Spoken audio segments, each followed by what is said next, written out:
আপনারা দেখছেন লিপি ডিজিটাল। চোখ রাখবো আজকের খবরের দিকে। আবারও ব্যবসায়ীকে হুমকি। দুষ্কৃতীদের নজর থেকে বেরোতে পারছেন না ব্যারাকপুরের অভিজাত ব্যবসায়ীরা।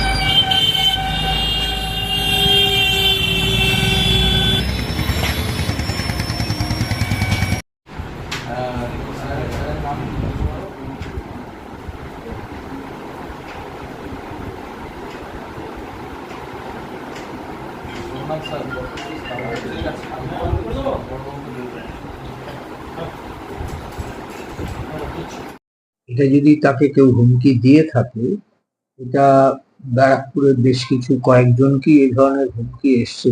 এ ব্যাপারে ও সিপির সাথে কথা বলা উচিত, আর যদি কথা বলে থাকে প্রশাসন নিশ্চয়ই স্টেপ নেবে এবং সর্বক্ষেত্রেই প্রশাসন স্টেপ নিচ্ছে এবং তার যা ব্যবস্থা করা, সুরক্ষা দেওয়া, সে ব্যবস্থা প্রশাসন করবে।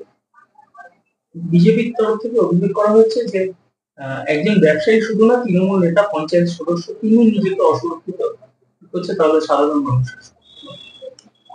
দেখুন, বিজেপি কি কথা বলছে তার উত্তর দেওয়ার অপেক্ষা রাখে না। বিজেপি জানা উচিত এবং বিজেপি খুব ভালো জানে কারা কোথা থেকে করছে, কে করছে, কি হচ্ছে।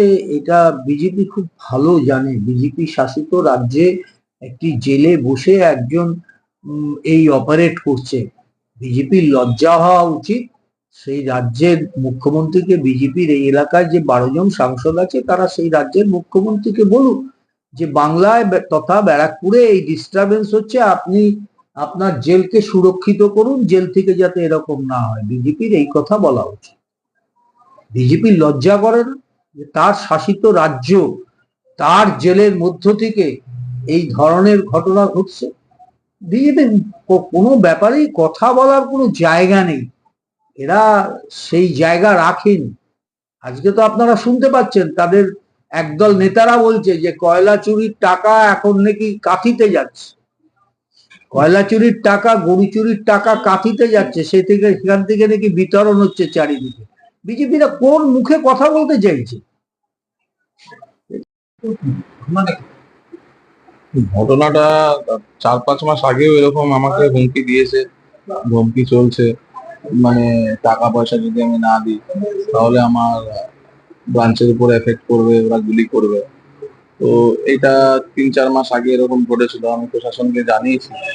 সেই 4-5 রকমের নাম্বার দিয়ে তারা ফোন করছে, ইন্টারনেট কলিং করছে, বিভিন্ন নাম্বার থেকে ফোন করছে আর বিভিন্ন জায়গা থেকে ফোন করছে।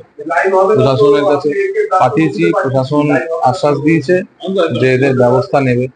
তো আমাদের একটা নিজস্ব মানে মানসিক সমস্যা হয়ে যাচ্ছে যে আমরা কিভাবে ব্যবসাটা করবো। আমরা ব্যবসাতে কোনো নিরাপত্তা পাচ্ছি না, ব্যবসা করবো যে সে সাহসটা পাচ্ছি না, যে বাড়ি থেকে বেরোবো সেই সাহসটা পাচ্ছি না। টাকা ডিমান্ড করেছে। আর এটা 4 মাস আগে করেছিল। আর পরশু দিনের যে ঘটনাটা হয়েছে, আমি রাত্রেবেলা ব্যবসা করে ফিরছিলাম, তখন ব্যবসা করে ফিরতে যতটা টাইম লাগে করে বন্ধ করে ফিরছিলাম, তখন ওই 12:30 পৌনে 1টা বাজে। ওই সময় আমি মোড়াগাছা ক্রসিং করছি, সেই জায়গাটা থেকে আমি ফলো করছি যে সেখান থেকে আমাদের পুরো দুটো বাইক আগে পিছনে স্পট করে ফলো করছে, পুরো কন্টিনিউয়াস ফলো করতে করতে তারা ওয়ারলেস গেট অব্দি এসছে। ওয়ারলেস গেট আসার পরে একটা বাইকের মুখ থাকে কুন্ডুবাড়ির দিকে আর একটা বাইক মোহনপুরের দিকে। হ্যাঁ, তো আমি সেই সাহসটা পাচ্ছিলাম না যে আমি সোজা যাব। আমি গাড়িটা টার্নিং নিলাম, মানে মোহনপুরের দিকে নিয়ে আমি আমার সিএমডি কমপ্লেক্সের দিকে ঢুকলাম। কমপ্লেক্সে ঢোকার গেটের সামনে যেই দাঁড়ালাম, তখন দেখছি একটা বাইক স্লো করলো। স্লো করে মানে আমি যে ঢুকছি সেটা ফলো করছে, করে সে বাইকটা সিধা মোহনপুরের দিকে চলে গেল। তো আমি আর সাহস পেলাম না যে বাইক মানে গাড়িটাকে আমি কমপ্লেক্সে ঢোকাই, কারণ অলরেডি একটা বাইক অলরেডি কুন্ডুবাড়ির দিকে গেছে। আমি ভাবছি যে এই গেট থেকে যদি ঢুকে কিছু ওরা মানে অ্যাটাক করে, সেই কারণে আমি গাড়িটাকে আবার রিভার্স করে আমি একদম কল্যাণী হাই রোডের মুখে দাঁড়ালাম। প্রচন্ড দাদা